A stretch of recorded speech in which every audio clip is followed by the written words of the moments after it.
What's up, my fellow lionesses and lions?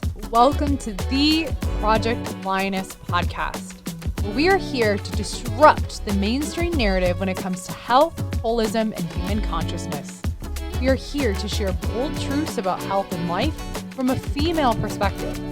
This episode is brought to you by our team, Inspire Co., where we stand for your health being inspired by choice rather than being inhibited by chance. Thank you for being here and joining in on these raw, real, and powerful conversations.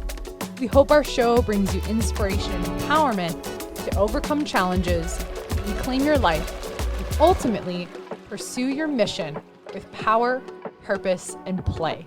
Now, let's get into the episode.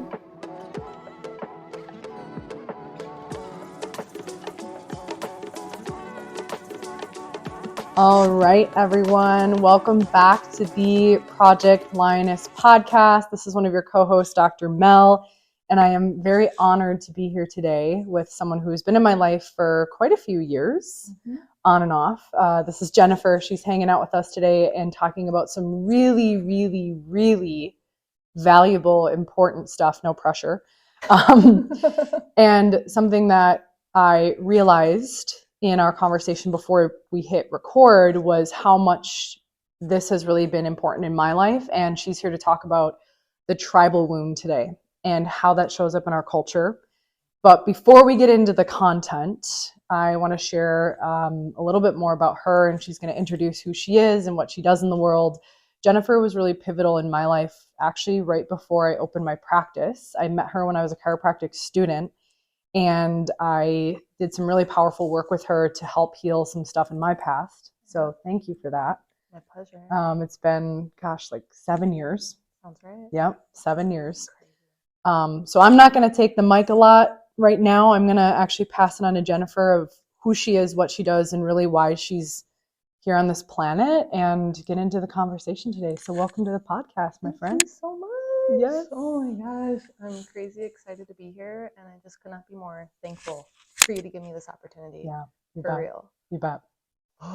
So, I always, let's shake it off. And you all know this is like conversational. This is meant to be fun and raw and real, but you can have fun being raw and real. And we're going to talk about some real stuff today, y'all. So sit down, grab your tea, grab your drink, grab your coffee, and let's dive in. So before we get into the tribal wound, Jennifer, what inspires you in life? What are some of the things that you're up to that beyond just the roles, but who are you and why do you feel like you're here on this planet? I know it's a big question. It's a big question. It's a deep question. It's a Mel question. Yes. And I love Would you it. expect anything else? No, and I love it, and I love you.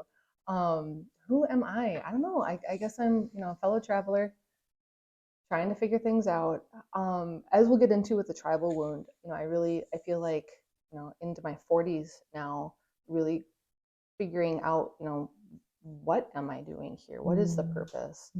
And I have come to believe that a part of the reason that I get to be here is the mountainous pile of trauma that's behind me, and not so far behind me, has been a really, it's been a catalyst for viewing the world and what we're doing here as humanity.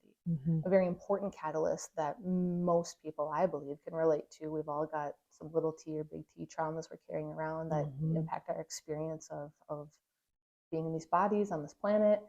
And so, I don't know, just through being myself, trying to be a good friend, trying to be a good family member, trying to be a good steward of the gifts that have come to me, and just trying to help us all have a better experience than what is readily available right now.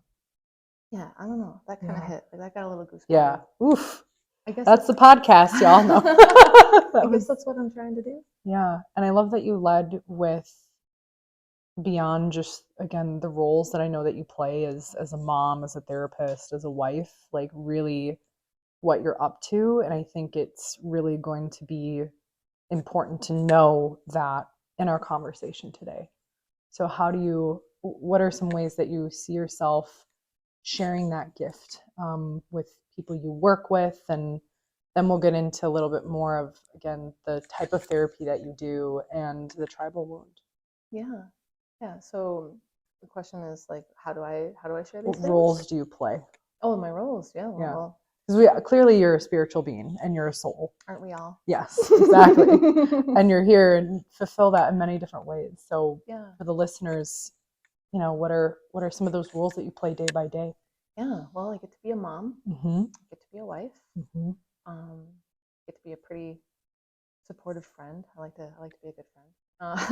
You are a great So friend. yeah, I'm a mom. Thank you. That's really Mhm. sweet. Mhm.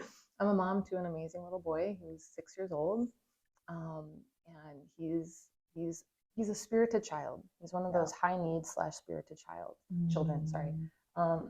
So it takes a lot, Mhm. and so when I'm not momming, so I am always momming. Excuse me. I also get to be a therapist. So I'm a licensed marriage and family therapist. And I always like to have a caveat. Like what that means is that like my training is a little bit more broad in terms of seeing people not just as individuals, but seeing the relational dynamics that we all hold. I do prefer to work with individuals. Yeah. I don't like working with couples and families so much. I like the depth that we can get when we're one on one.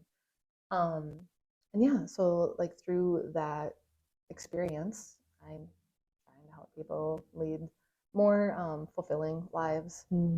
I'm a big believer in therapy that does things. I like to do things. We sit down and it's not just like, let's just talk about these things and hash it out over and over.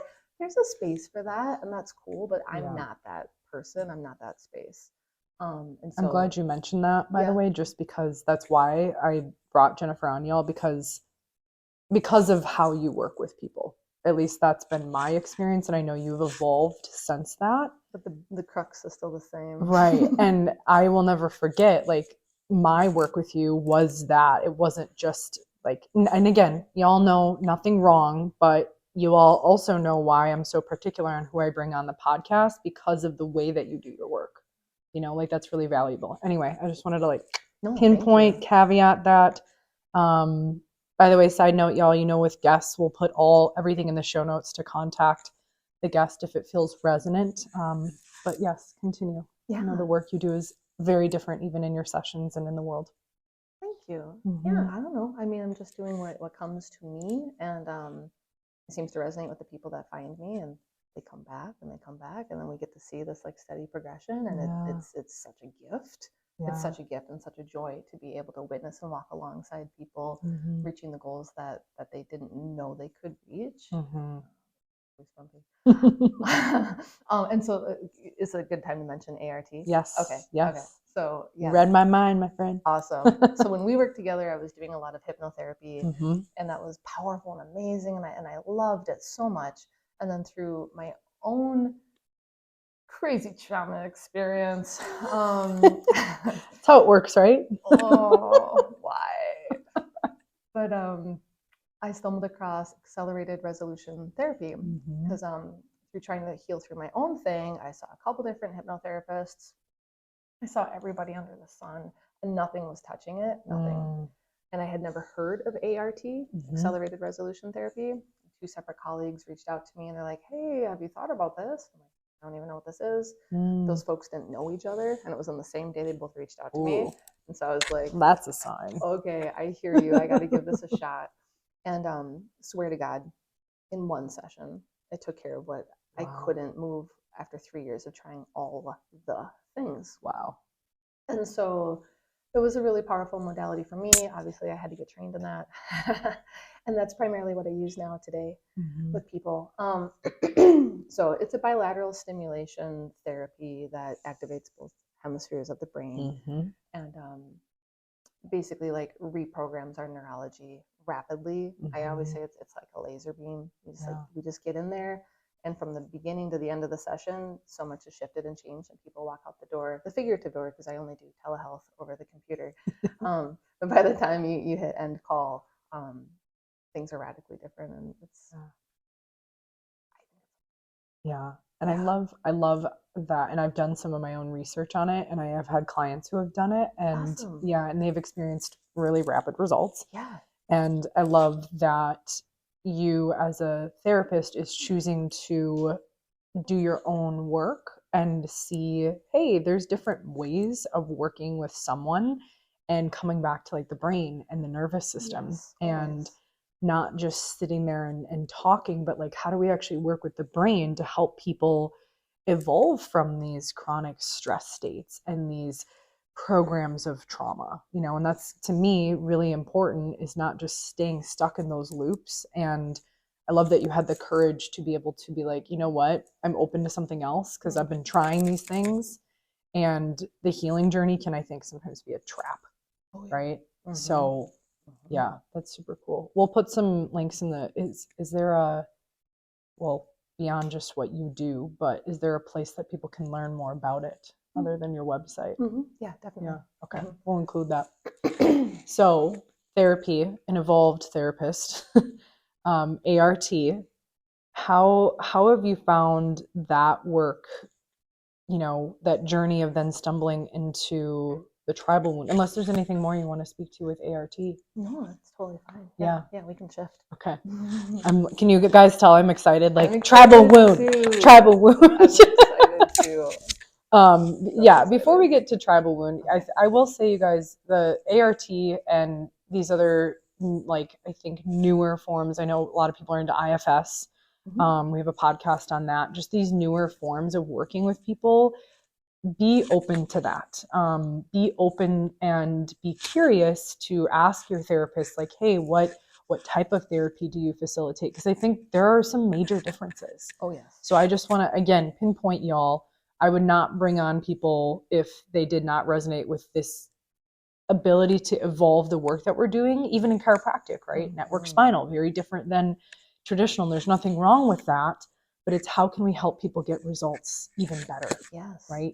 Even faster. And that's like my big thing with ART, Yeah. where it's like the wiring that is in our bodies and our brains and everything to accrue a trauma and have it be stuck, and it happens so quickly and so naturally and effortlessly. Yep. It's the same thing in reverse. There are many modalities that can unwind that naturally, quickly, and easily. Yep. And we just don't have that as an awareness in our culture. I mean, trauma is treated as so stuck, and it's like, no, like if only you knew. There are so many ways that you can just get in there and work with the neurology. Yes. Yeah. Yes. And move it out quickly. And people do that, and they're like, I wish I would have known about this 30 years ago. Yeah.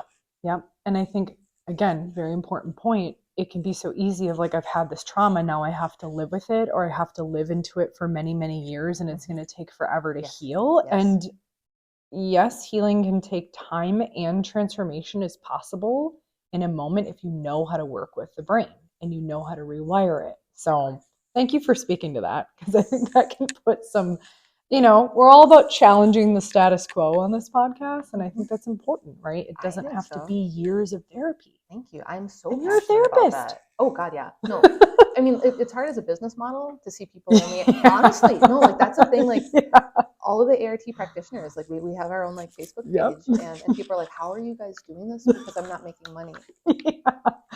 That part's hard. That's an important thing to say though, right? And I wouldn't trade it in for anything in the universe, because it gets people better. And that's what I'm really here to do. Yeah.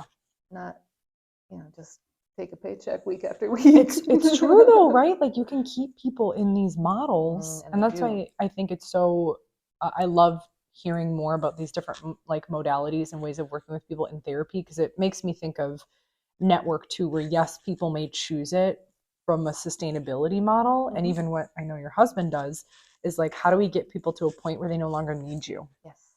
And not keeping you in this loop, and they choose you because they want. And I know you and I have talked about things that ART can focus on that's not even really trauma related. Exactly. That I'm really interested in. So excited anyway, so exciting. So exciting. So I love it. We've mentioned the brain, we've mentioned the nervous system, we've mentioned stress and trauma. We're going to talk about that in another way, y'all, today. So tell us how that has led you to this, I'll say, gift and download of the tribal wound. Very aptly said. No, you've got it right on the money. as my stomach does a big dip, like, whew, Yeah. we just went over the hill of the roller coaster. Here we go. Here we go. This is so important to me, as you Yeah. know. Yeah. It's so important to me. It does feel like a download.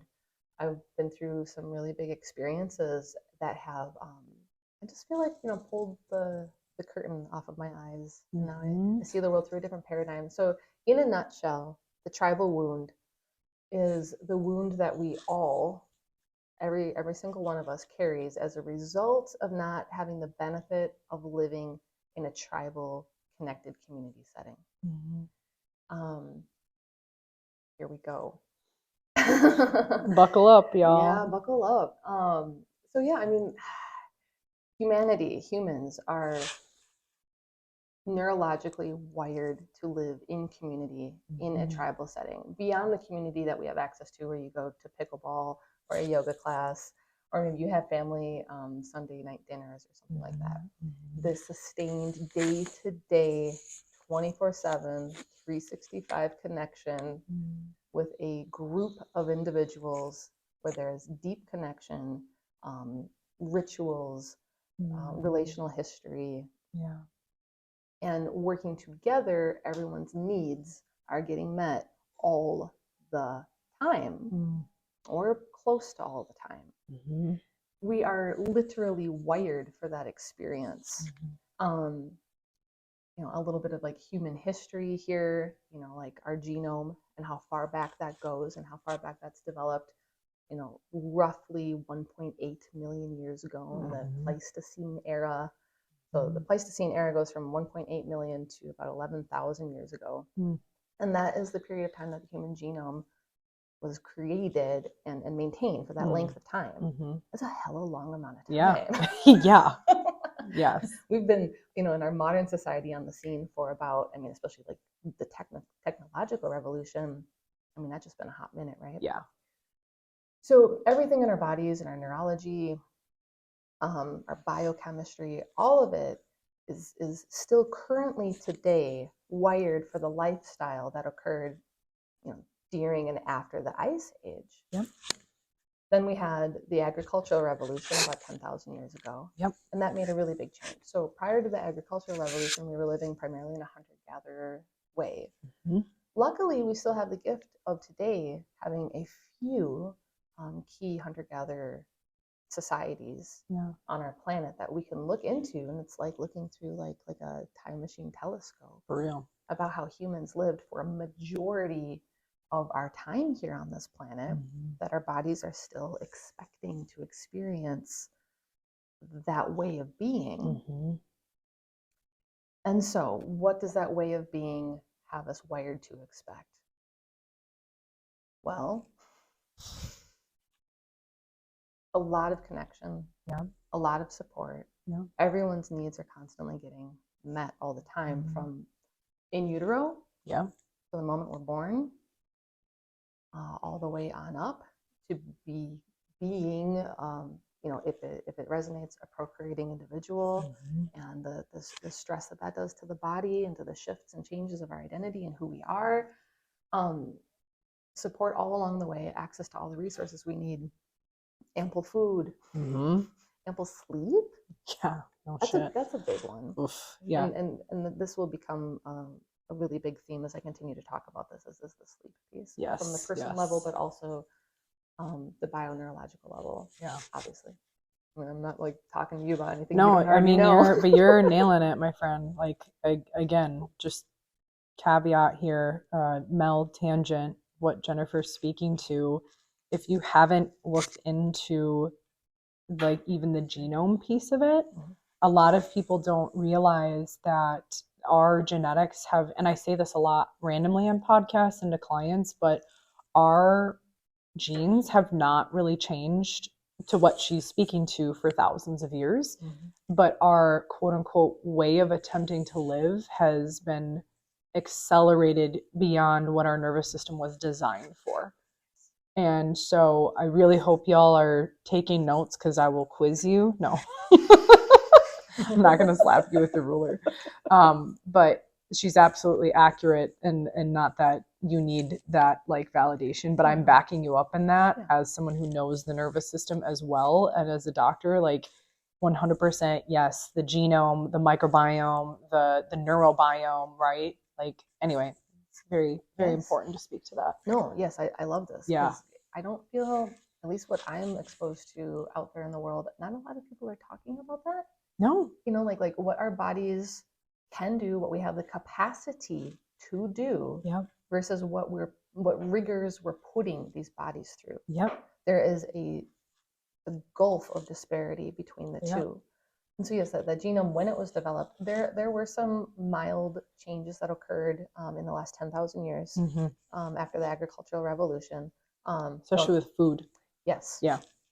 And like blood typing and things like that developed over the last 10,000 years. But over the last 200 years, there hasn't been any change to the genome. And look at what's changed in the last 200 years. For like freaking 60 years. I know. Like, holy shit. I mean, it's, I haven't reviewed the stats recently, but it's coming to mind right now as kind of important. And don't quote me on these eras and things like that. But yeah, we don't have another person searching our, know, like, our quick, facts, like, but you know, you guys have Google, you can look it up. Calling my fact check buddy. I think it's roughly like 100 years ago. You know, the average adult in the United States, in the average Western world society, was getting, I want to say it was something like 11 hours of sleep a night. Wow. And then like in the 1960s, that dropped down. You know, the average adult was getting like 9 hours of sleep a night. Yeah. And now today, I think people get like on average 6. Yes, average 6. Yeah. I think that's even high. The last time when I tell people I get regularly 8+ hours, they're like, whoa, how? I'm like, yeah, and I know you're going to go into sleep. I'm like, people need to recognize the vital importance of your well-being and your brain and your body and sleep. And I know that was a big thing for you healing from. Yes. Yeah. Yes. So that's wild. I mean, but that makes sense though from a sun perspective, especially those of us, our ancestors who chose to, for some reason, come to Minnesota. I always think about people in Alaska where it's like dark for multiple days. Like, we're beings of light, we're beings of the sun. So and the circadian rhythm. Yep. Yes, which is such an important part of melatonin production and release. Yeah. I want to say it's around 11 hours. Fascinating. 10 to 11. Uh-huh. I mean, that one kind of seared into my memory because it's like, what have we done? What have we done? We put a lot of blue lights in front of our face as we're speaking to technology right now. It has its benefits. It does. I know. I'll pinpoint this question for you later, but I am curious. I'm just going to say it out loud and we can circle back to it at the end. Like, how have you reconciled some of this? Like, the world we live in, using technology, while also not going into these spirals of like guilt and shame and like, fuck. Yeah, I want to come to that. Okay, cool. Yes, please. Pinpoint. Boop. It's there. Yes. We'll grab it out of the ether later. Yes, that's a very important question. Yes. So, okay, so now we've got the history, the premise of, you know, what is our capacity to handle. Take a look at every other primate on this planet and taking a look into the hunter-gatherer societies that still exist. You know, we are the same. We share 98.8% of the same DNA as chimpanzees. Yep. That's a lot. It's more than half. Oh, yeah. What are they doing every day to day, in a 24-hour cycle? Like, look into the natural world. There's a lot of rest. There's a lot of peace. There's a lot of touching of bodies. There's obviously plenty of sleep. There's lots of access to food. No one's starving. Their cortisol spiking. There isn't use of stimulants. And if there is, it's really mild. I know, like, in the natural world, there's like, you know, like animals are like, ooh, these cocoa leaves are yummy and they feel good. But it's not the boiled down, you know, like a pot of coffee a day kind of experience. What does that do, having, you know, what most of us would consider a very relaxed, cushy way of life? You know, because we praise hard work, you know, the pain and toil, and it's considered, you know, a badge of honor, and it leads to prosperity and all of these things. The grind, man. Yep. And you look at the chimpanzees, those lazy effers, you know. But what did they get out of that lifestyle? They get to access the parasympathetic nervous system like all the time. And this is something that I teach my clients a lot. That's where we're supposed to be most of the time. We're supposed to be in the parasympathetic, where we rest and digest, process, where we can feel chill, a lack of anxiety. I wonder what that would be like. Play, pleasure, joy. Yep. Joy. Yep. So yeah, like, you know, your earlier question, like, what am I? What is some of my purpose here? Is to remind people that this experience of being embodied in these very temporary shells is supposed to be pleasurable. It's supposed to feel good. It's supposed to be fun. And I don't see a lot of people having very much fun. Not very often. Yeah. I'm getting like tingles and chills as you're speaking. Yeah. It's like almost like emotional, you know? At least, yeah. I relate. Like, oof. Yeah. How often do we see humans like playing together? Or even, yes, Jennifer and I are speaking to microphones and recording, but how often do we like sit down and like look each other in the eye and like, you know, as soon as you walked in, we gave each other a hug, and it's like, it literally, like, I feel like emotion in my body of like, how often are we not doing that? But it's so needed in like our soul, like legitimately. Yes. Like just us sitting down and talking and like having our drinks and just having a conversation and not feeling like we're going to attack each other, or we're trying to like, yeah, I seriously, you guys, we're holding hands right now. If you can't see it. Yeah, I'm really just feeling this. So thank you for speaking to it. But continue. Yeah. It is important. Yeah. Because that is what we're wired for. We're not supposed to be living in these individual little boxes. And yet we do. Where does that come from? I'm feeling like tangents kind of spreading out in front of me, but it's great. You know, I don't really know the answer to that. You know, I'm not a whatever the form of scientist is that can go back and look at it, you know. But basically, like, somewhere we took a wrong turn. Or we took several wrong turns. And those wrong turns were praised, and those wrong turns were given meaning. And then it happened so long ago that now we come into this world that has veered very far off course, so far off course that there isn't even the capacity, more often than not, to compare and contrast and say, oh, I like what they have over there better. Because we'd be looking at chimpanzees, right, for the most part, or we'd be looking at a few very isolated hunter-gatherer societies that we don't have a lot of contact with or exposure to. Right. And if we take a moment and stop and compare our current experience to those available experiences of being embodied in a way where you get to be in the parasympathetic, where you're not irritated, where you're not stretched so thin, and you actually compare the two and say that is a legitimate experience I could be having in this body on this planet. To me, it feels like a bit of a no-brainer, but that's just me. Right. If I could snap my fingers and today be in the Kaluli tribe in Papua New Guinea, I would. I would. So what led me to this awakening? So my son is amazing. He's truly amazing. A gift. And a force. A force. He came in like a wrecking ball. Oh, he really for real did. And I love him for exactly who he is. He was a strong spirit before dropping into my body. He told us he was coming, and I said, no, I don't think I want to do this. No. And we did everything to prevent parenthood happening. And what happened? Like, the dude was just boom. I choose you. Yep. And he's here. And he's so here. And, you know, some people come to motherhood and it's easy, it's gentle, and they have all the resources inside of them, or enough resources inside of them to handle such a huge adjustment. I am not that person. Sucks. Big time.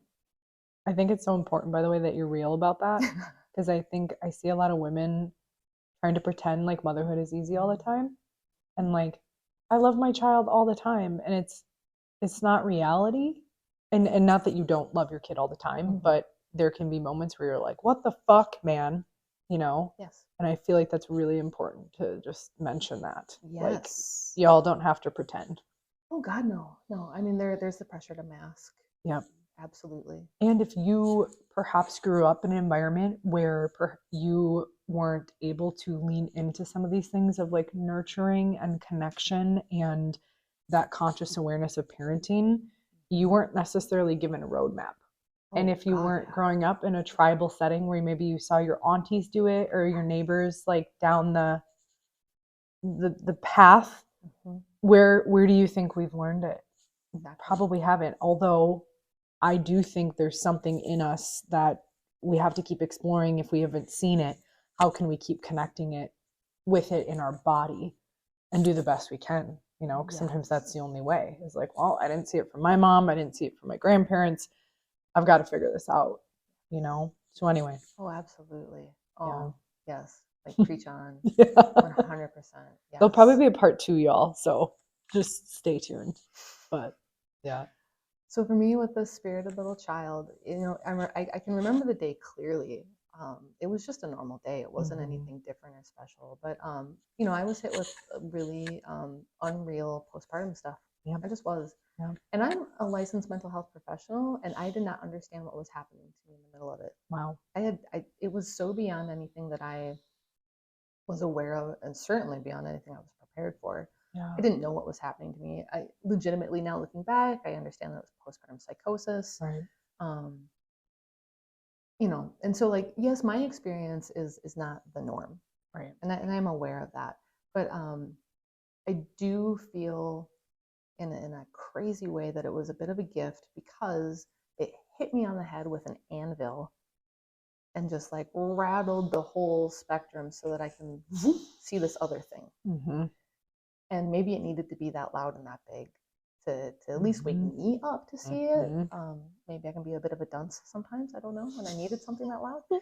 So the day was a normal day. I was sleep deprived as all hell. I struggled with the most insane, surreal insomnia that, again, I've ever heard of. I'm sure there are other people suffering on the planet.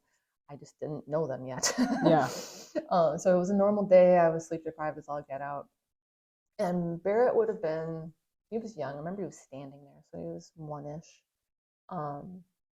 And, you know, he cried a lot. He needed a lot. He was not the baby I could ever once put down. I couldn't put him down. He's still, he's 6. He still can't be put down. He can't be like less than like 4 feet away from me at all times.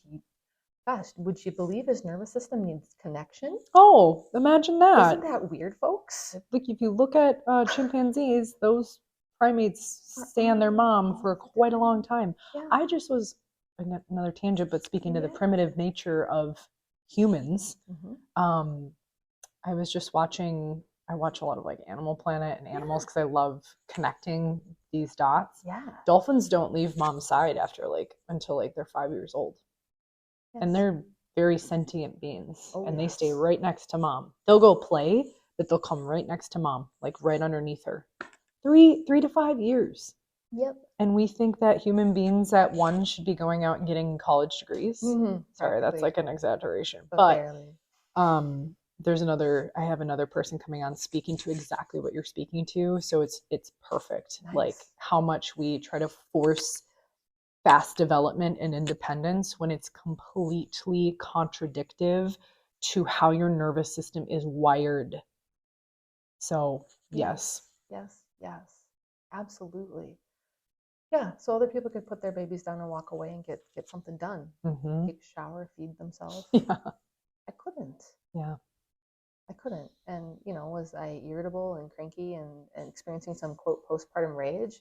Yeah. That sounds pretty normal for that. Oh, yeah. You know, try not ever taking care of yourself while having your own life force sucked through your boobs to give someone else life. It's not super easy.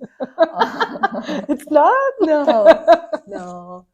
Challenging. It was challenging while also being the single most joyful experience of my life, because this little guy, I mean, I just couldn't even imagine the amount of love that I feel for him.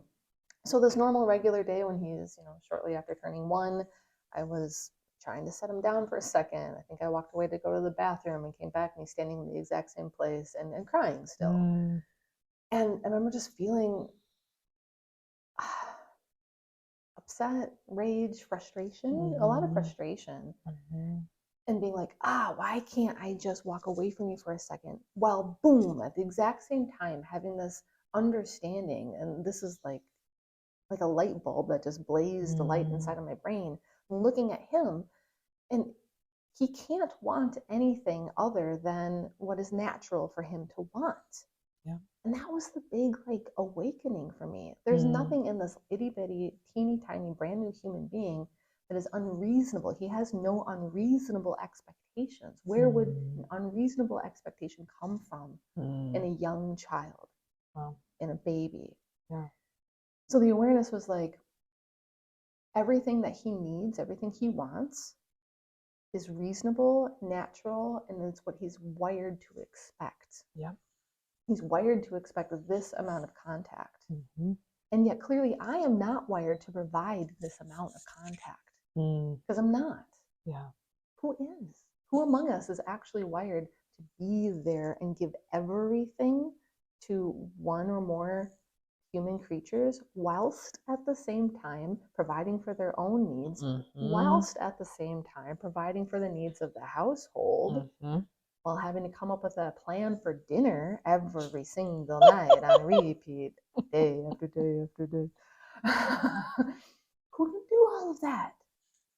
Nobody, while also No one I've met. experiencing peace, a parasympathetic state, regular joy, regular bliss coursing through your body in a euphoric way. It's not possible. So what gives? Was the realization that I had in that moment. Wow. I still see him. Just like standing there, like where we were in the hallway. Yeah, I feel like I'm there like with you.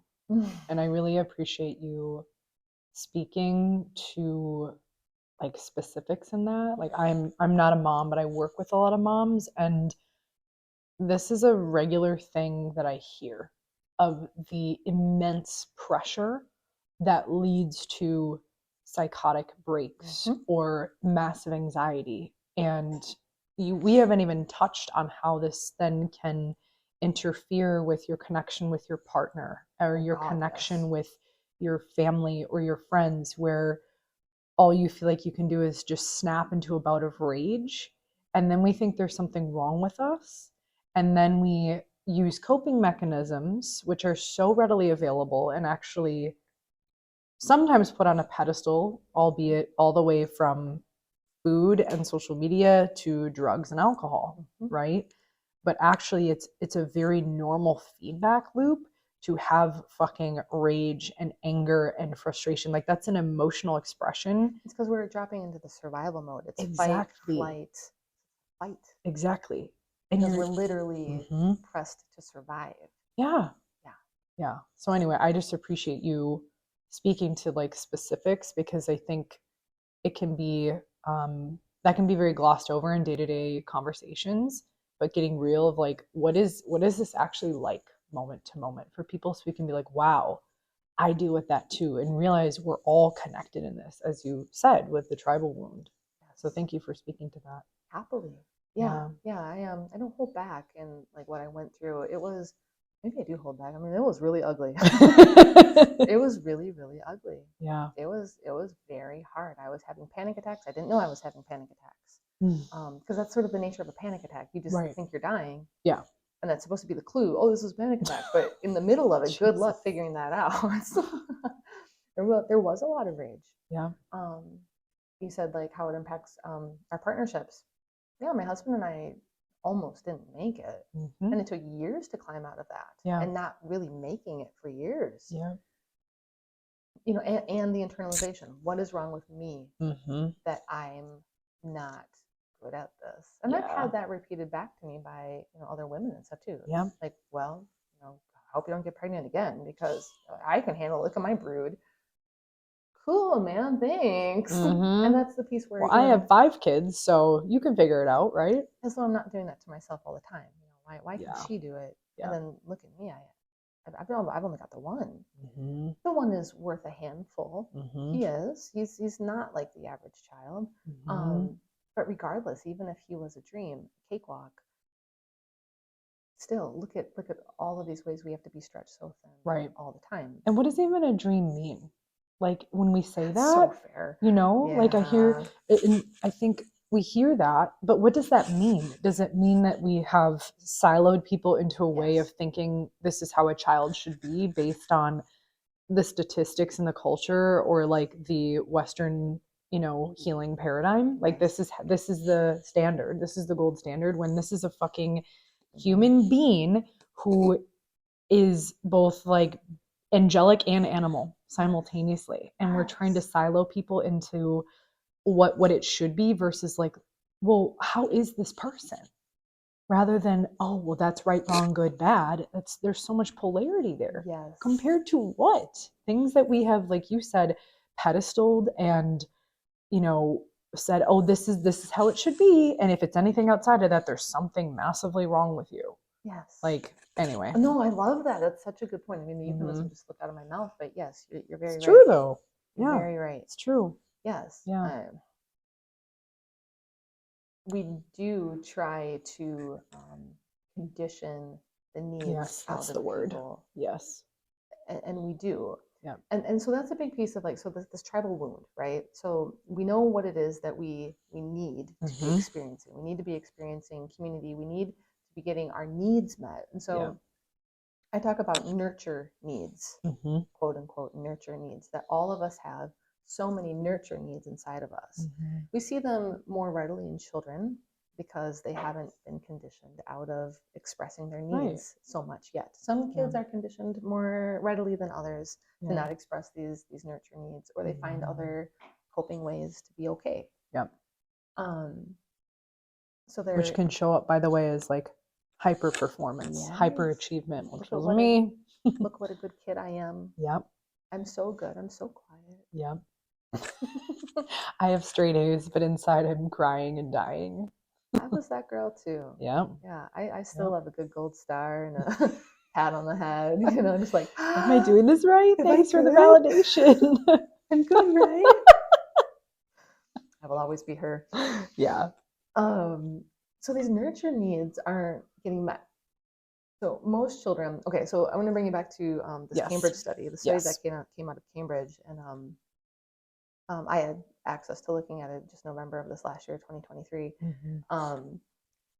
where they were examining, again, modern day hunter-gatherer societies as a like a key into what humanity is still wired to be experiencing.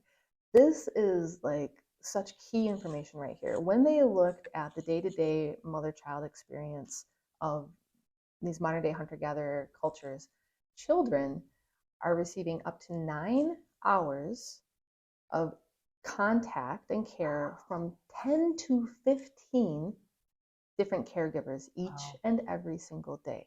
Wow. I just want to like set that down there for a second.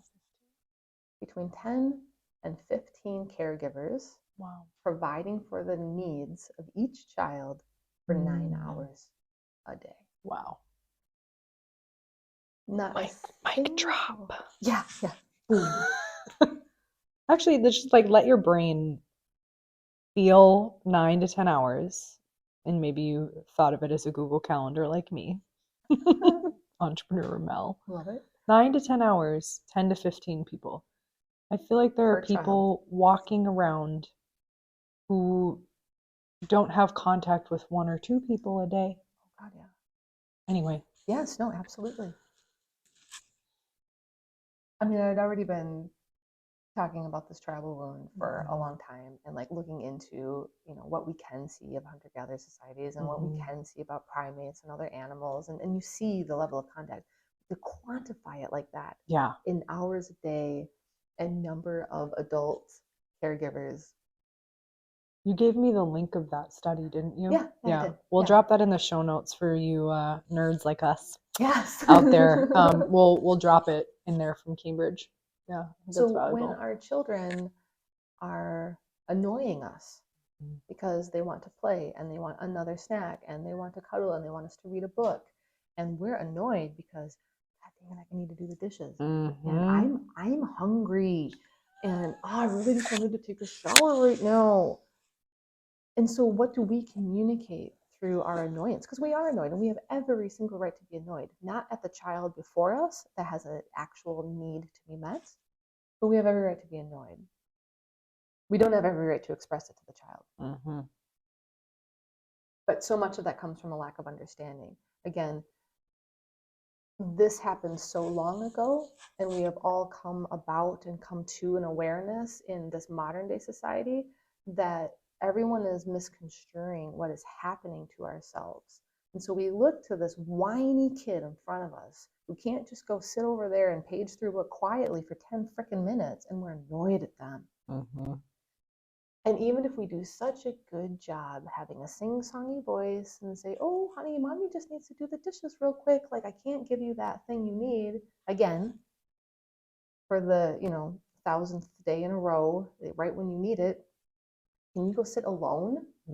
Or go play with your brother? Another child who can't actually give you anything. Even if we're handling it in the best way possible, which, let's face it, no one can do that 100% of the time. No. We are all so connected, and if you're experiencing a bit of edge, a bit of frustration, a bit of annoyance, the child's going to be aware of that. They're going to feel it, especially if you haven't done it perfectly, they're going to feel it. Oh, yeah. And what is the internalized message there? In my work as a therapist, seeing a variety of people in 3 or 4 different states now over about 15 years, not a single one of us doesn't have a message inside of simultaneously being too much and also not enough. Where does that come from? Wow. I think it comes from being a child and having these really basic needs. Yep. That you don't know to question, because you shouldn't have to question them. And you just want a little more time next to mommy. And you just want to share this really cool thought that's going in your head right now. Yep. And then what's the feedback? Buddy, not right now. Yep. What is it? Okay, so you're getting this harsh feedback.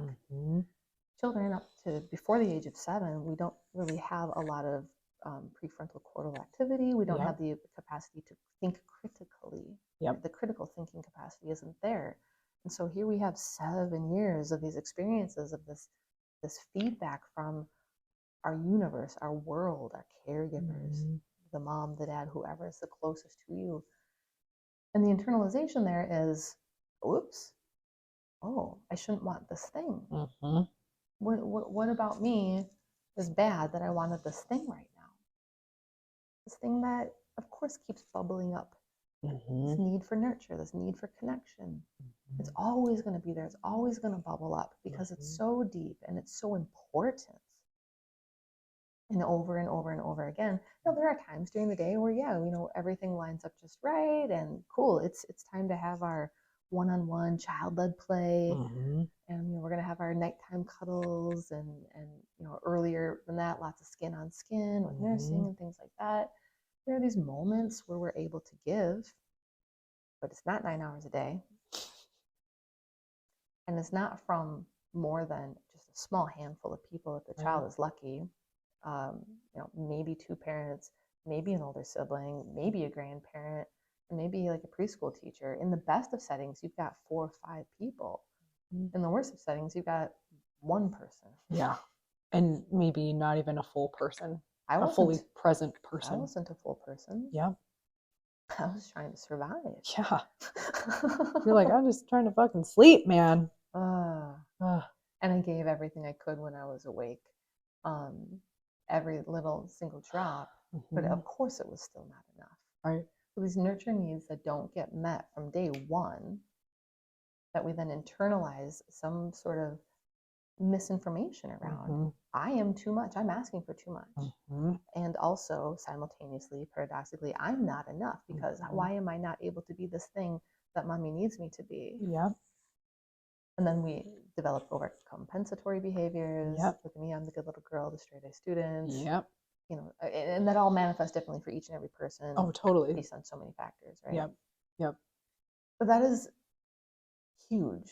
We're all walking around with these wired in, codified needs that are supposed to be getting met, and they're not, and they can't be from our current structure. Nope. Who could do it? That's a great question. That's like, I think the proverbial question, you know, how to, and we'll get to this later, but like, how do we start to make that shift? And what you said is like just mic drop after mic drop after mic drop. I'm just sitting here like, yes, yes, yes. And I don't know if you've seen the statistic. I had another practitioner on, and she had mentioned 75% of the brain is laid down before age 3. And most of that is those somatic needs, not the prefrontal cortex, not trying to figure out calculus, but food, water, shelter, connection, regulation. And I'm curious, and maybe this is another pinpoint question from what you said. What I hear often, the concern from parents or people is, well, I don't want my child to be needy. Right. Or I don't want to become a needy, dependent person. And I'm curious your perspective on this. My thought is, I think if we were to actually lean into this more, that allows the more natural independence to come online, because you feel safe and connected in tribe, in community, where you can fall back on something. But how much has the culture said, the American dream, right? The checklist, like grow up, go to school by yourself, get a job, make a lot of money, buy a house, leave your parents, leave your family. And like, that's the American dream. And this is nothing against those of you who have chosen that path. But again, there's a deep genetic longing for like, what the fuck are we doing here? Like, cool, you did the thing, you made it to the top, you made it. But I don't know, there's this sense of like deep lack of fulfillment in society. And maybe that's just me, maybe that's just my awareness of like, what are we all doing? Like literally, what are we all doing? Anyway, I just went on a tangent. No, that's not a tangent. I think you're like right on the money with all of this. So like, what is the tribal wound? Yes, it stems from us not getting our nurture needs met from a young age. These internalizations of not getting these needs met, and then how do those manifest as we continue to grow and develop? Yeah. So like, let's be real. Humans aren't doing so hot. We don't feel good. Yeah. People are really not well. Yeah.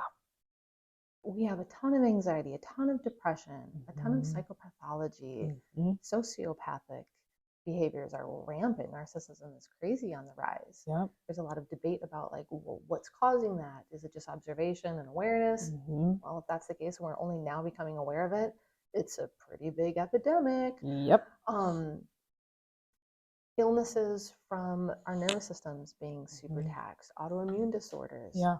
People don't feel good. Chronic disease. Yes. So let's look at the chimpanzees. How are they feeling? Probably pretty damn good. I mean, it sounds kind of silly to keep like going back to the chimps, but we are primates and we have a lot in common with them. Or we can just like, let's keep looking at the Kaluli people in Papua New Guinea. How are they doing? And we can look very specifically at them. I sent you a link for a TED Talk from about 10 years ago. We'll post that in the show notes. It's hella good. It's 22 minutes long and worth every second of your time. It's very good. The man that does the TED Talk, he's a depression studier. So he goes real deep into that. And they specifically studied the Kaluli people in the mountains of Papua New Guinea. And the stat was, I think they somebody had spent 10 years with these people. Wow. 10 years living amongst them, studying them. And in a population of roughly 2,000 people, they were able to find one marginal case of depression. Marginal. But even if it was full blown, one out of 2,000. Yeah. Current stats in the United States are over one's lifetime, 29% of people will be diagnosed with depression. For women, it's 37.8%. Yeah, it's much higher. In the course of our lifetime. We've got over Oh God, what over a 1 in 3 chance Mhm. of legitimately qualifying for a depression diagnosis. Yep. And And yet we're the most industrialized, one of the most top 3 Mhm. industrialized countries, we got progressive countries we got in all the the bells world. and whistles, right? Uh-huh. At our fingertips, And literally at our fingertips. and people don't feel good. No. They really, really don't feel good. Yep. Not getting enough sleep, irritable, cranky. Kids are depressed. Well, and you haven't even touched on, I mean, I know that's in your world. In our world, you know, the body mind, right? Merging the two. Mhm. You haven't even touched on the physical stuff that shows up, as you said, in the nervous system, right? You haven't Yes. even talked about the stats of the rising rate of all these physical symptoms, which usually, if it's a mental thing going on, there's some physical component as well, Depression right? hurts. Yeah. Physically Yes, hurts it's because the painful. somatic Yes. experience of what's happening Yep. you know, psychologically. Yep. Absolutely. In that Cambridge study about, that children are experiencing 10 to 15 caregivers, the end result of that study was, hey, wow, this is really beneficial for mother and baby's health. You think?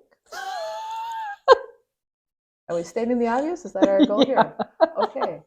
It wasn't obvious. It is now, folks. and health, like Yeah. all of our health, not just Yeah. like just all of it. Yeah, people Mhm. don't feel good. Mhm. People aren't doing so hot. People are making bad, quote, health choices, not the best health choices that they could make. Mhm. Why? I was listening to one of your more recent episodes, or it was you and Dr. Aaron and Jess? yes, thank you, Jess. Yes. Sorry. And you guys are talking about like that urge to want to like help people around you when they're not making the best health choices that they could, because we know what's possible for people to experience. Right. And I loved hearing that conversation. I loved it so much because, again, in my work, working individually with people, they're like, I know I should be doing this. I know I should be doing that. I don't know why I make these bad choices. I know why you make these bad choices. Because we all feel like garbage. Yep. That's why. Everyone's just trying to feel better. Yep. Why is the natural state to feel like garbage? Not supposed to be the natural state, and yet it is. Most people's natural state is to feel at least a little garbagey. Yep. Most of the time. Yep. And it's almost, if you see someone who maybe you perceive is in more of a state of parasympathetic, and we almost question that rather than actually allowing that to be the norm. And you've linked it so beautifully to, it's a biological, not only a biological need, but a biological norm. Yes. But we've almost reversed it where, wait, you're not doing all these coping mechanisms. You're not, and I love that you said that, because that's exactly what I say is there are no bad behaviors. And you're doing it because you're attempting to self-regulate. Because part of you, when you were younger, never got that opportunity to learn how to regulate in community. And you all have heard me say this, community is the missing element. That's what we're speaking to here is community, tribe. It is the missing element. But I'm not even going to go on that tangent of like the younger generation growing up. I'm trying to have hope. But what I was speaking to, just that, a lot of people say, I should, and they don't recognize that what they're doing is an attempt to give them some benefit, to release some stress. Yes. And it's not bad. It's your nervous system's attempt. But we shame it and we guilt ourselves into trying to take action. But oftentimes the action comes from shame and guilt, and it's not sustainable because we're trying so hard. When, like you're saying, it's not just because there's something wrong with you. It's we're living into an ecosystem that we created it. I mean, maybe not us, but someone in the lineage created it for some. We don't need to go into that, but for some reasoning. Yes. Right? I love how you said that, because that is a metaphor that I will tell people over and over and over. There isn't something wrong with you. You're not broken. You're not bad for making the choices that you're making. It's the ecosystem. Yep. You can take a fish being the perfect little fish. Look at Mhm. that fish. It's the best fish. It's being the best of all the fishes. And you can take it out of its perfect little ecosystem and put it in a puddle in the middle of the street and say, well, it should be fine. It's got water. It's outside. That's natural. And that fish, Why can't they just figure it out? why can't that fish just figure it out? Yep. Surely it has enough.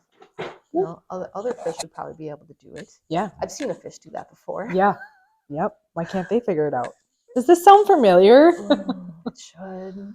And so the problem isn't the fish. The problem is obviously the conditions, the environment. And that's what we're doing here. You know, like am I an inadequate mother that I suffered so much? My brain still says yes to that question. Like it screamed yes just now. Yes, you're inadequate. Sorry, I don't mean to laugh at your misery, but I feel like I'd have the person. same thought if I was a mom. I'd be like, this fucking sucks. I get a B+, not an A today. Yeah, yes. Like I will probably always feel inadequate because this is the world that we're living in. The expectations are unreasonable. But the ecosystem is not set up in a sustainable, life-giving, thriving way. Have I done a damn good job given the circumstances? You better believe yeah, it. you have. Yeah. And the fact that you're downloading your gift and sharing it with us and the audience, I know is going to hit the hearts of people. Like, and I'm not giving you like you need validation, but just to speak to another person who has gifts and having the courage to speak to it is so vital. And if I'm the only person who thinks it, I don't give a shit. This is my podcast, but it is so important. And something a little bit tangential, but the ecosystem, right? We're also seeing that impact the planet. Yes. It's an inside out phenomena. So when we feel like garbage, when we feel toxicity, physical, mental, emotional, spiritual, that's going to express itself through the tapestry of the planet. And we wonder why, like, you know, oh, what's happening to the planet? It's like, what's happening to us? Like, we are beings of the planet. We are, again, 98 point some percent connected to nature. Aren't we like 98% connected to a banana? Like the DNA? That's awesome. I don't know. I hope so. Do bananas have needs? I just thought of banana chimpanzees. Oh, sure.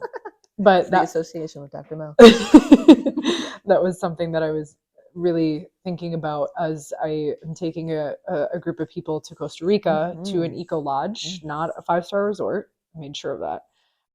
Nothing against that, but they're doing a lot of restoration work. But I'm really going to speak to, we blame a lot of stuff on the planet and we get so angry, and rightfully so, right? This is our home, but we've got to look like, what are we doing as communal beings first, where that can extend out to the planet? Because when you feel well and you feel vibrant and you feel that joy, you naturally want to take care of your environment, your people, the plants, the animals. You want to, because you realize the interconnectedness of all of it, right? It's not just these silos of, well, that's the ocean over there, and you don't recognize that as the coral reef dies, that impacts how the ocean functions, which impacts our atmosphere, which impacts us.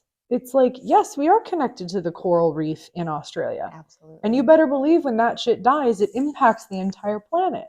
Yes. So anyway, I'm off my soapbox. It's not. No. Because I didn't know if it would get here, and I'm really happy that it did. Great. I believe the tribal wound as a paradigm is, it benefits Mother Earth. Yes. To look at things like this. Chills. Because in our attempt to offload the stress of our nervous system, we have developed all kinds of modalities to try to feel better. And I don't know, maybe not every single one, but a majority of them are harmful to Mother Earth. Yeah. All of these things that we're doing, all of this technology isn't great for her, and we're doing it to try to feel better. Meanwhile, you look at everyone who's able to get their needs met in a tribal setting, in a communal setting, they live in harmony with the earth. Yes. And they feel good, and they have everything they need. Yeah. You know, I like to remind people that we are the only species on this planet that has to pay rent to live here. Yep. Everyone else gets to do it for free. Yep. why did we do this? There are ample resources for every single mouth to be fed, every single body to be housed. And is that still true that you found, even with the population at like almost 9 billion? Because I'm curious, I don't know this, but I've heard that the planet can sustain, with the resources we have, I have heard that the planet can sustain almost close to 10 billion if it were coherent. And I don't know where that came from, but I'm curious if you. The last that I was looking into, which was a while ago now, everything that I was finding, the stats were saying we have enough. We do have enough. And if we live connected to each other, and it's not every last man for themselves, then all of the needs can be passed around. They can be shared. You know, I think about my experience as a mother, and you know, a fun fact. So like I was a part of a couple different moms clubs, and these were big, you know, like 3 different communities all coming together and being a part of a trademarked club, moms club. Is that what it's called? Yeah, it actually is. And you know, it was beneficial at the time. It was really helpful totally. for me. So you know, I've had a lot of interaction with a lot of other mothers, and at one point, as I was getting to know so many other different people, I stopped and realized that of all the mothers I knew, I only knew of 3, including myself, that weren't on some type of antidepressant after having a child. Again, I will never, ever in a million years knock needing to be on a mental health med. This is my profession. I don't prescribe. I'm not a prescribing professional. I will never poo-poo someone needing it. But it really slapped me upside the head. And I was like, why do we need to medicate motherhood? This very natural thing that our bodies try to stop it for some people, you know, like try to stop procreating. For some people to struggle, and some people to struggle to stop, you know, and it's like, wow, it happened again. Okay, great. Here we in go. our sleep. Right? It can't be more natural. And yet we need modern day human medical intervention in order to cope with it. How? Why? Right? I feel like this went back to Mother Earth. Mother Earth. Suddenly it just went whoop. Well, while you grab it, thanks. Give yourself a moment to grab it out of the field. There's definitely, you're asking the important, hard questions. Why? Rather than, oh, well, you're dealing with this. Here's a drug, or you know, I think a big thing is like using other forms of accepted drugs in coping.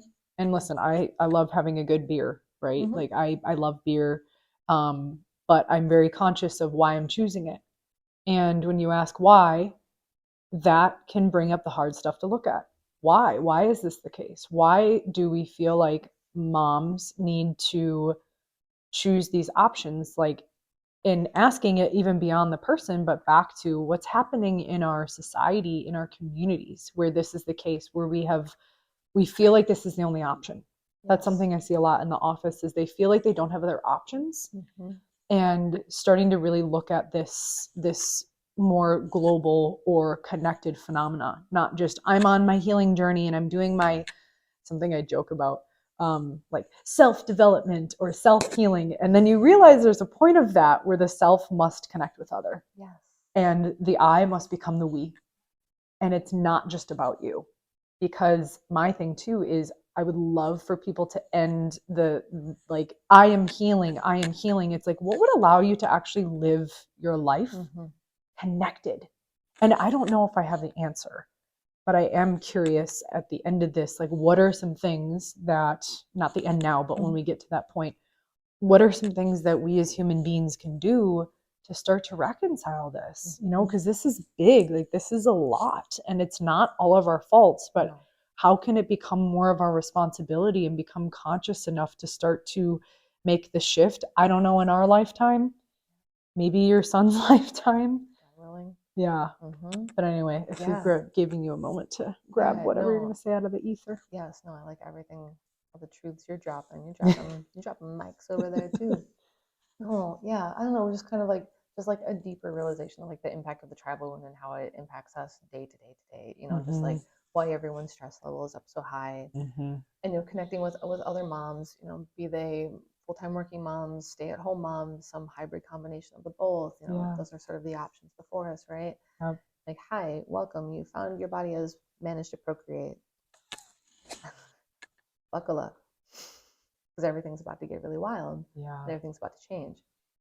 And just realizing, connecting with all of these people, that we're all doing the same work on repeat, day after day, night after night. Mm-hmm. And so I get this image in my mind, that we all live in these little individual boxes. Mm-hmm. If anyone remembers the sitcom Weeds, remember that show? I don't know if I remember that one. It's fine. I'm a little younger than you. I know, quite a bit younger than me. I think we're 10 years apart. The opening theme It doesn't song. feel that way though. No, I'm just kidding. The opening theme song to Weeds was this cute little song about little boxes on the hillside. Little boxes made of ticky-tacky, little boxes on the hillside, little boxes all the same. There's a red one and a green one. Yes. So here we all are living in these little individual boxes, right? Like, so just like float above the average suburban city for a moment, and the sky is dark and the stars are coming out, and you look down and the porch lights are on all the different houses and the lights are lighting up in all of the apartments, and you look into the kitchen. And there's a grown-up in every single one of those spaces that had to think an hour ago, we're all going to get hungry. Kids need to eat. So have to do bathroom and homework and get ready for bed. What are we going to make for dinner tonight? And you open everything up. Or even if you're like one of those amazing people who can meal plan, at some point you had to put the thought process into this, right? So every night in every single abode, someone's thinking, what do we have to make? Okay, that takes energy. That's mental energy. Glucose had to be eaten up in our brain to figure that out. Everyone has had to do that on repeat. Now we also have to put the meal together. Each family, each abode, each caregiving set where there's youngsters that need to be provided for. Everyone's doing this on repeat too, in these individual boxes set on repeat. That took a lot of energy. That took time. While you're making that meal, do you think the child's nurture needs are being met? They're not. They're just not. Some kids are involved in the process of making food. They're old enough. They have the desire. That's a value that resonates with who that child's supposed to be on this planet. They might be getting some nurture needs getting met, but that's not the majority, right? Then you've got, let's all try to eat this food that we put a lot of effort into. Kiddo wants dino chicken nuggies again. Again. And then there's the cleanup and there's everything else. Yeah. What's happening to the nervous system as this is going on? Activated. What's happening to our stress levels? What's happening to our life force energy? All of this. This is happening on repeat in every single household, every single day. Now let's look at, I feel activated just imagining this. Yeah, I'm like closing my eyes and visualizing this, and I'm like, no. Like I almost took myself out of it. Yes, Mel, this is my life. Come in here. It's important. No, it is important though to see it. It's important to feel it too. Yeah. So now let's tap into what happened 12,000 years ago, or what is still happening here on this planet today in a different way of doing things. I like to visit up north, like way up north past Grand Marais. What is the it's gonna bother me. It's not gonna come to my mind. Boundary Waters?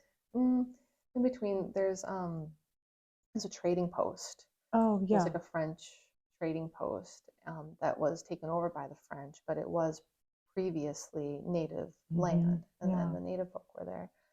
And they do a good job of showing the native way of life. Yeah.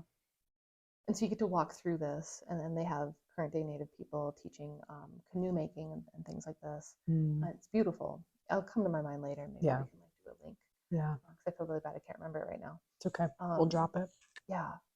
And it's so beautiful to walk through the space and see a structure made out of birch and ash, and then they have this fire set up with the cooking kettle.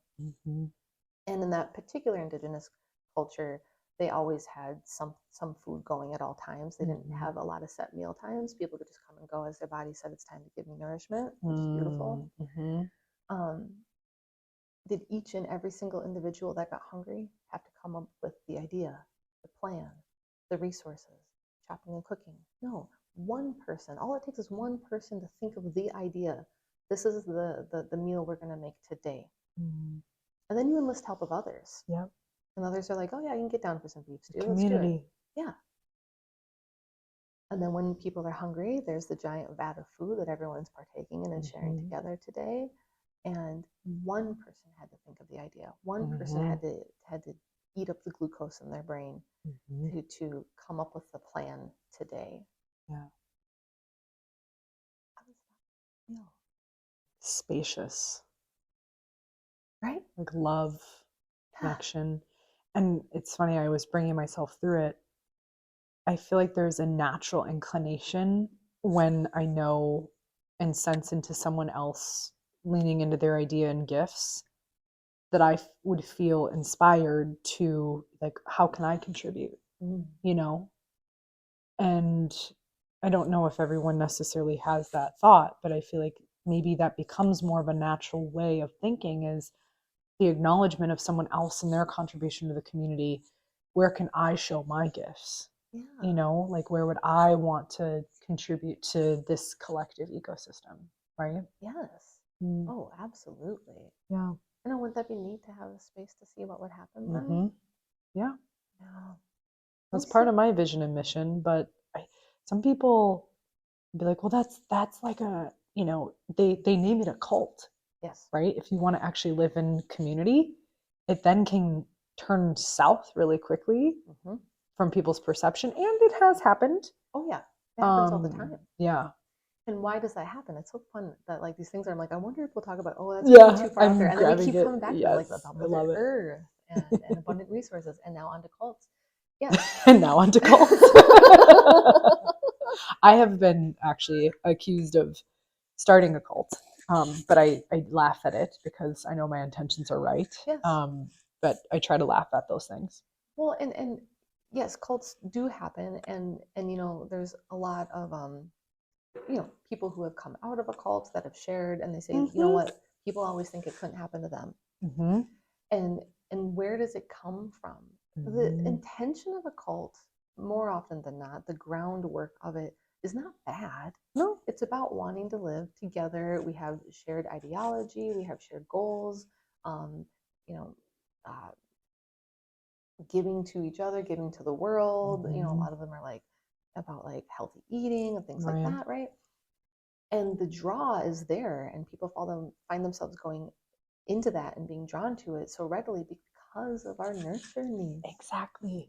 The things that we are wired for. Yep. And why is a cult so appealing? Well, where are the other available ways to get those needs met? Exactly. They aren't there. So cults, you know, quote unquote, are so appealing because it really is one of the only ways that we see someone saying, I see inside of you, I see these needs you have that are unmet, and I am offering a way for you to get these needs met. Of course that feels wonderful. Because every single one of us have these shriveled up, dried little, you know, empty sacks of need that are just waiting for someone to, first off, say they even see it in us. Right. Because we've been schooled to believe we shouldn't even have these needs to begin with. Back to what you said, I'm too much and not enough simultaneously. Yes. And so to have those awakened and say, no, of course you have this need for nurturing and connection and to connect with your body and the earth, like, what? And the downfall is, well, the downfall of ego getting in the way and things like that. Power, control, manipulation, eventually autonomy is taken away. Right. Yeah. Right. Yeah. And, you know, there are people living in community that aren't in a cult. Right. Yes, that is true. This is true. They do exist. They do exist. The unfortunate piece is I do believe that when we started to veer and we're so far down the path of how we're supposed to be living, that, you know, people started to feel sicker and sicker and sicker. Yeah. And then we have to start justifying, we, the collective we, Yeah. are justifying a lot to sustain our current status. Yep. And part of that is demonizing the other choices. Yep. So I know things about mine don't feel good. You know, if someone's like holding the position of defending the Western society and the way of life, and seeing illness rampant. No, mine doesn't feel good all the time. But hey, at least I'm not one of those Looney Tunes in a cult over there. Right? Yes. Yes. I'm not shaving my head and banging a tambourine at the Yeah. airport. Right. So we demonize things, which then cuts off Yep. that cognitive ability to genuinely look at it as an option, or to mind things that might be beneficial and good that we could then take in a way and try to do it in a less destructive, more healthy way. How do you see us being able to do that? Is it possible? Right. Without completely dismantling the current lifestyle we've created in America? I know, right? I mean, that's the $1 million question. Yeah. And if anyone's been holding their breath waiting for me to have answers, Yeah. And I don't assume that you have answers. And maybe that is the question that we hold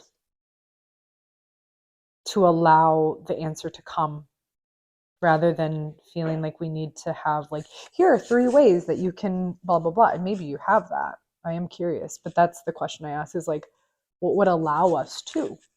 And then, like, this gift came to you, downloaded. I do believe that if we can ask different questions, we can come up with different solutions. But that's something I think about. My husband, actually, we talk about this a lot, is the machine that we've created. Capitalism, corporate America. I mean, hello, I'm an entrepreneur. Like, I have benefited from the machine. And there are also parts of me where I'm like, is this actually in alignment with my soul? yeah. And I have to keep asking myself that, right? Like, I have benefited from a mission of serving and caring for people, and I'm so grateful that my job entails touching humans consensually. Yes. To help them feel that within themselves. And there are also parts of entrepreneurship I'm just like, man, I wish this was different. You know, like, I would love to be able to deliver adjustments and exchange of eggs, right? Like, so I guess as we kind of wrap up our conversation today, and I'm imagine there's probably a good part 2 in this. Maybe this is the lead up to part 2. Yeah. Oh, you're gonna leave us a cliff note. Maybe. Or cliffhanger.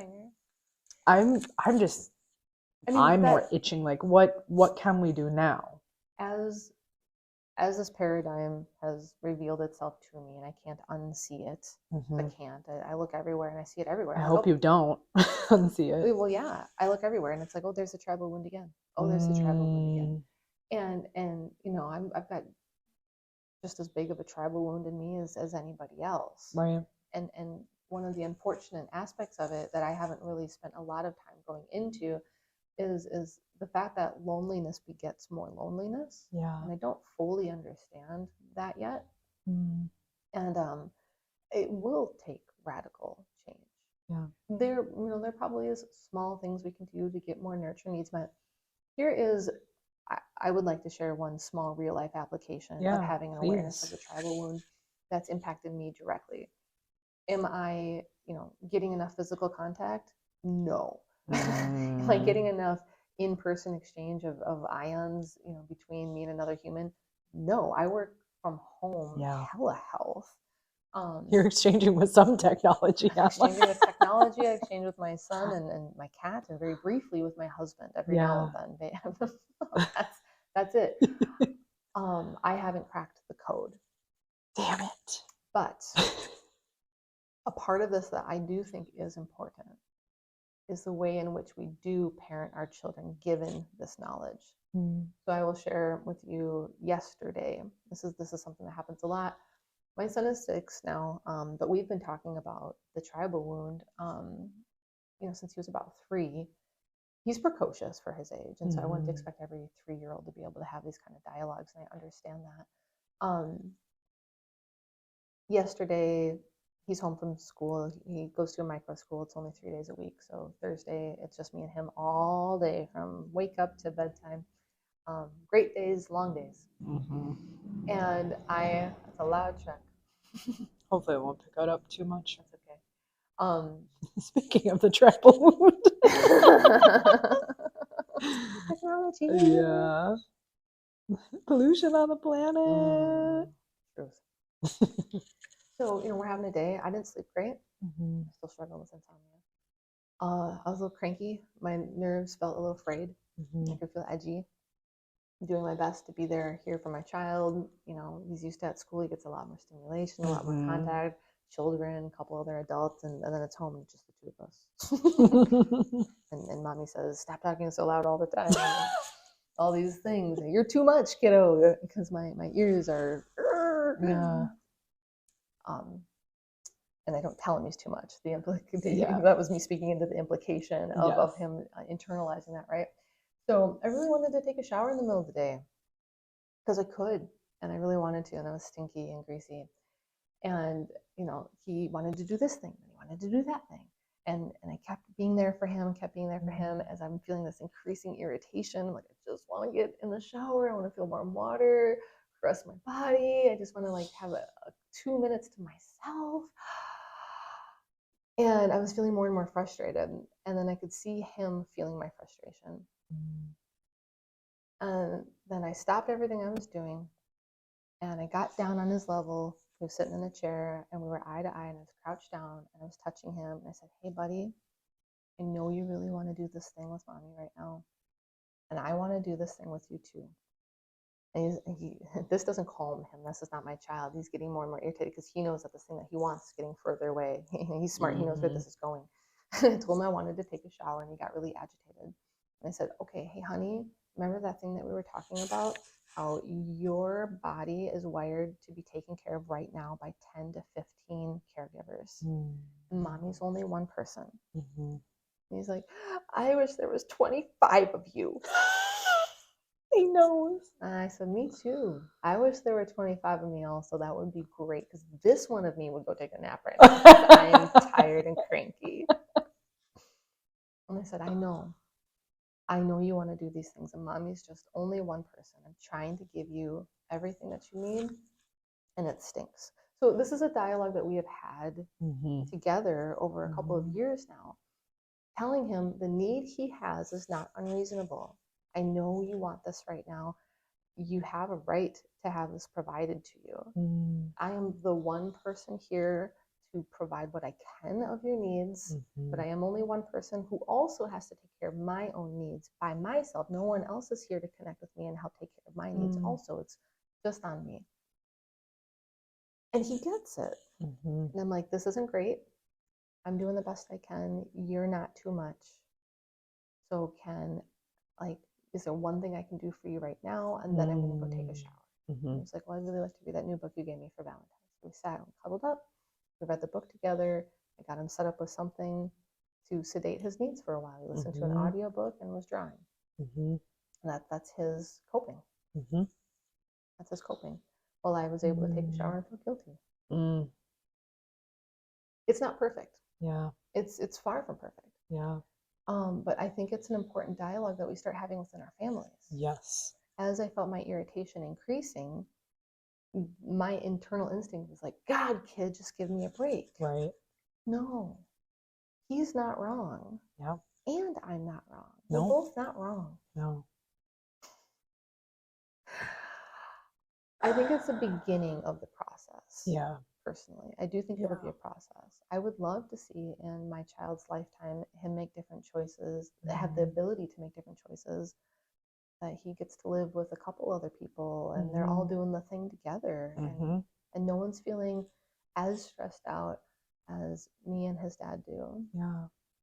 Or his dad and I. That's the proper grammar. I am not the person to ask about grammar. I'm a doctor, and I'm terrible at spelling and grammar. I would love that for him. Yeah. Is it okay if I read that excerpt or not? Yeah.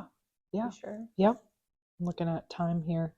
I don't see Michael. We're bringing my brother on the next podcast, and I don't see him. He's wandering around the sun. So I think that would be a beautiful way to close. Yeah. Yeah. Okay. I don't Yep. want to take too much. I don't want to Nope. be too much, Mel. If he, yeah, right. No, for real. Like that's what's Yeah, activated no, in me. I don't want to be too much. that's how I feel too sometimes. So yes. And if, you know what, if Michael shows up at the door, he's just going to stand right there. It'd be really creepy.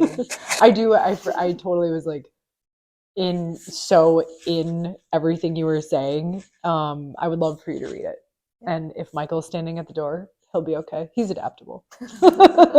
Please be too much.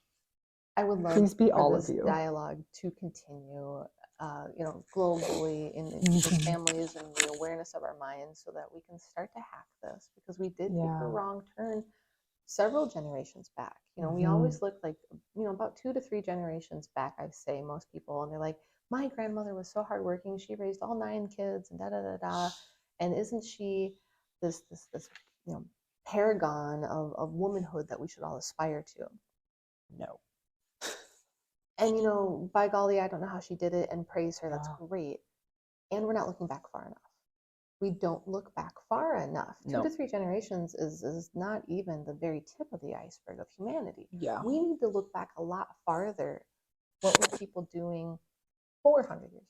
What were people doing 1,200 years ago? Yeah. Even in the Bible, if you want to look at that as a historical document, all the Marys were all so raising. Many Marys. There were so many So Marys. many Marys. They were all raising all of the cousins together. Right. Cousins were like siblings. Yeah. So one day I will hopefully write a book. I was literally just going to say that. I was like, when are you coming out with your book? Because I will be the first person to purchase it and then get you to sign it. Thank you. Oh, I love that. I better work on my signature. Yeah. You can practice with my copies. Oh, who has the time to write a book? When I have to, along with the other houses on either side of me, also think of what the F are we making for dinner tonight. Yep. But, it is a goal of mine, just because this thing that came to me, this concept, it's using my voice box to get itself heard, and it wants to use my fingertips too, I guess. Yeah. Well, you can see this is one artistic way of expressing it. Hopefully, I don't know how much you've shared about this publicly. I will. But this is one vessel. I'm hoping that you have been able to express it with your voice, which you have a beautiful voice, that eventually will make its way to text. So thank you for sharing. Thank you for giving me this opportunity. Oh my gosh, yeah. Just beyond, I feel very fortunate. I feel very, very, very fortunate. I feel humbled by this sort of responsibility to communicate this paradigm that I see. I feel very humbled. I feel inadequate. Of course, I feel like not enough.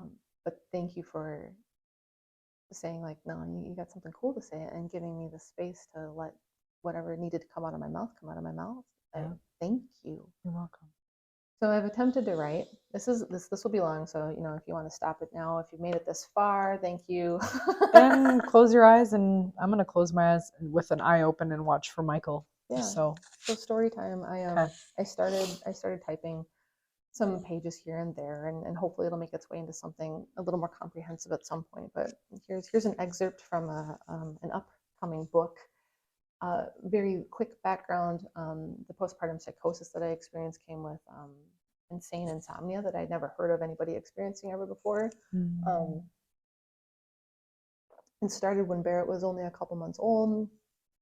He had his own trauma experience from his birth and did not sleep at all for the first few months. Not like a normal baby. Yeah. Like he would sleep a total of 6 hours in a 24-hour period, but not all at once. Wow. It was horrendous. Yeah. That's a long story. To make it short, we did a lot of things, and he ended up starting to sleep around 4.5 months, which was pretty quick when you look at it. But at the time, it felt like an eternity. And once he started sleeping, the present awareness or the moment of like all of this insanity has stopped, went away, and then my body stopped sleeping, like just completely stopped. And I would experience these insane physical zaps, these jolts. So that's where this picks up. And it continued for several years.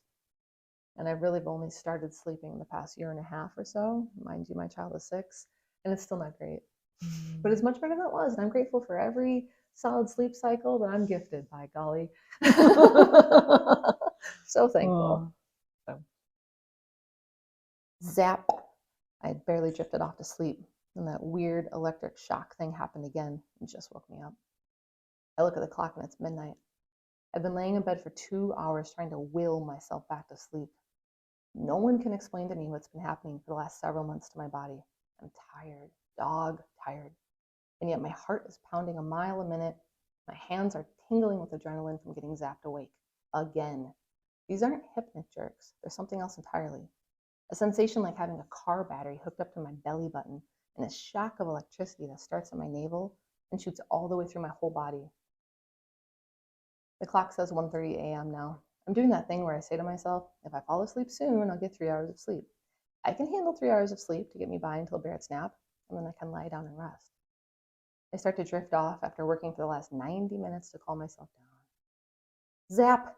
I jolt awake again. What is happening? I've been to the doctor. I've asked my chiropractor. I've Googled a million different things about this, and no one has an explanation for why this keeps happening to me night after night. I take my phone and Google if sleep deprivation can kill someone. Not directly, apparently, but every article I click on reminds me of all the damaging health conditions that can occur from not getting adequate sleep. Sheesh, thanks, Google. Don't they think I already know that? Don't they realize how hard I'm trying to sleep?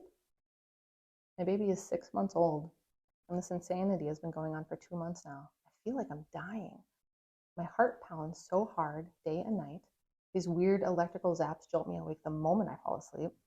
Last night, I literally got 45 minutes of sleep in total before Barrett woke up at 5 a.m. and I was on my own all day to take care of him, all by myself like every other day. All while wondering what is wrong with me, wondering what kind of illness I must have that's causing these symptoms, and wondering if it will make me suddenly keel over and die while Barrett and I are all alone inside the house for hours before my husband would come home and make the grisly discovery. Looks at the water. Another night. The house is silent. It's after 2 a.m. My husband is sound asleep. My son is sound asleep. Even the dang cat is passed out cold on a pile of blankets on the couch. This is my chance to be asleep. Every mother in the history of the world dreams of a child that sleeps through the night. And here I am with a gift from the angels. But my own body is keeping me from taking advantage of this tremendous gift. I can't believe that my life has been reduced to this Groundhog's Day of living the same torment night after night. No sleep. Maybe 3 hours in a row if I'm lucky. Yet again, I'm having the same thoughts that I've been plagued with every night. That my body seems to be wired to be a night wet nurse, or at least to be on edge during the night in order to take care of babies. But then by the middle of the day, I finally feel run down enough to crash, but I can't because I need to take care of Barrett. I've been fantasizing about how life must have been for our ancestors, long ago before civilization. Clusters of women all rearing their babies together. Women's bodies working harmoniously as a group to handle all the tasks of the whole community.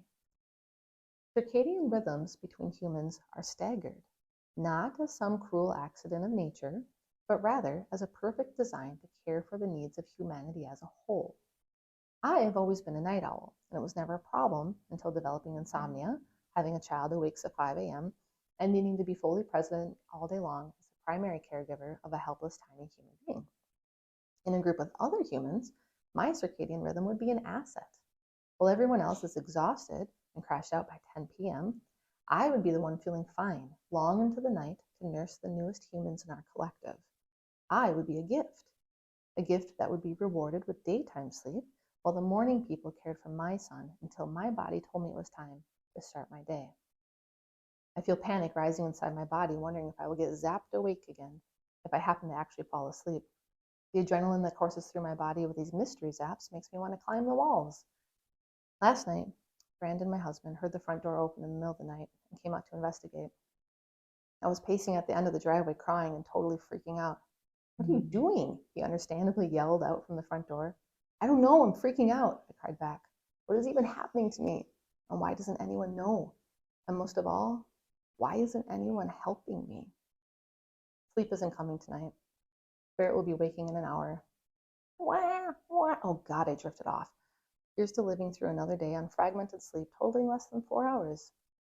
After nursing Barrett, but before Brandon leaves for the day, we actually have a few minutes to talk. I tell him that I can't keep living like this anymore, and that I genuinely feel like I'm dying. Sleep deprivation is used as a torture technique, and I have now been tortured for months straight. I say to him, while you're at class today, couldn't you flirt with some cute classmate and bring home a sister wife for me? Brandon replies with, I can't tell if you're joking about this anymore. I'm not joking. It's the year 2000, winter, and we all survived Y2K. My boyfriend, Brian, and I are getting ready to meet up with my classmates at an Ethiopian restaurant in Minneapolis as part of a project for an intercultural class that I'm taking. I've never had Ethiopian food before, and I don't really know these classmates, but I'm excited to try something new. The idea is to engage in something cultural that you've never experienced before, and then share the experience in a verbal report during class next week. The Blue Nile restaurant has a jazz band playing up on a stage when we walk in from the blustery cold. The smell of warm spices in the air heats me back up almost instantaneously. I see my classmates at a large table and make introductions all around. It's neat going to a community college for my generals because there's such a mix of diversity in my class. I'm the average student as a 19-year-old little white kid from Minnesota, but just at this table alone, there's a young woman from Spain, a middle-aged woman from France, a man from India, and a woman in her 30s from an African nation that I wasn't familiar with at the time. This is who I got seated next to, and who took it upon herself to teach me how to rip off sections of the pancake-like anjara bread, to scoop up bites of the different wats of stew-like food. It was delicious. Between mouthfuls of food, I get to chat with this student from Africa. At one point, she casually mentions growing up with 5 moms at once. I don't understand what she means. She says, polygamy. My father has 5 wives. I have this bad habit of wearing my feelings all over my face in a contortion of various facial expressions. It's involuntary. Judging from her own facial expression after my stunned silence, my face must have done something I didn't realize, something to reflect my sense of shock. She laughs at me. It's very common in many African countries. Not every place in the world is like the United States. I felt genuinely stunned. I've heard of polygamy at that point in my life, of course, but it always seemed like something that happened a long time ago or only in Utah. It didn't help that my primary exposure to the idea was from the sensationalism of daytime talk shows. I associated polygamy with dramatic tellings of young women escaping cults of human trafficking. My knowledge was sheltered at best and misinformed in the worst way. The student from Africa seemed so well-adjusted and surprisingly normal to my naive 19-year-old mind. All I could think about was how horrified I would be at the thought of Brian, sitting at that moment to the left of me, being with several women at the same time as being with me. All I could imagine was jealousy and hurt. I imagined that it would be confusing for a child growing up in that environment. I imagined all the things that my ignorance allowed me to believe. Bless the patience of this student because she fielded all my questions with such kindness and lack of reactivity to my naivete. She told me, I had a happy childhood. My father loved all of us so much. I got to run around all day with all my brothers and sisters, and our mothers loved all of us. If anyone needed anything, whichever mother was right there would just take care of it.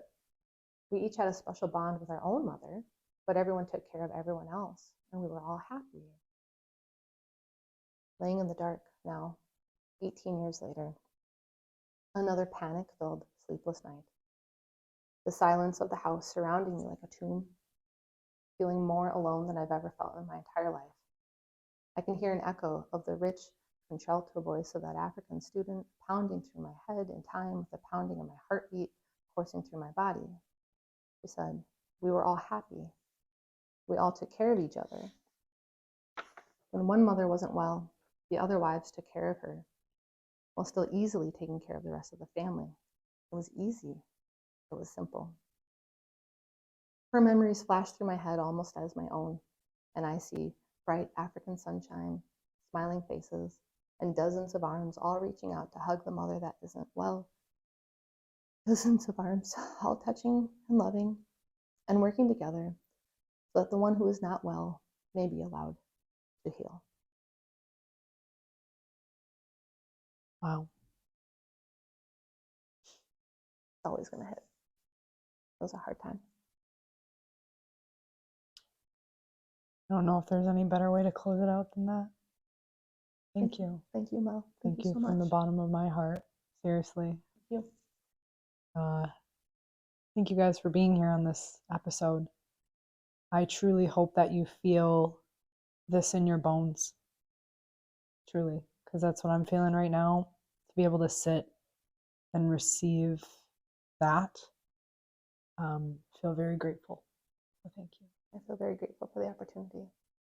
Thank you. All right, y'all. No fancy sign off this time. It's a big hug. Just a big hug. We're going to get these damn microphones out of here and give a big hug. But thank you all for being here, and we'll see you in the next episode. Peace.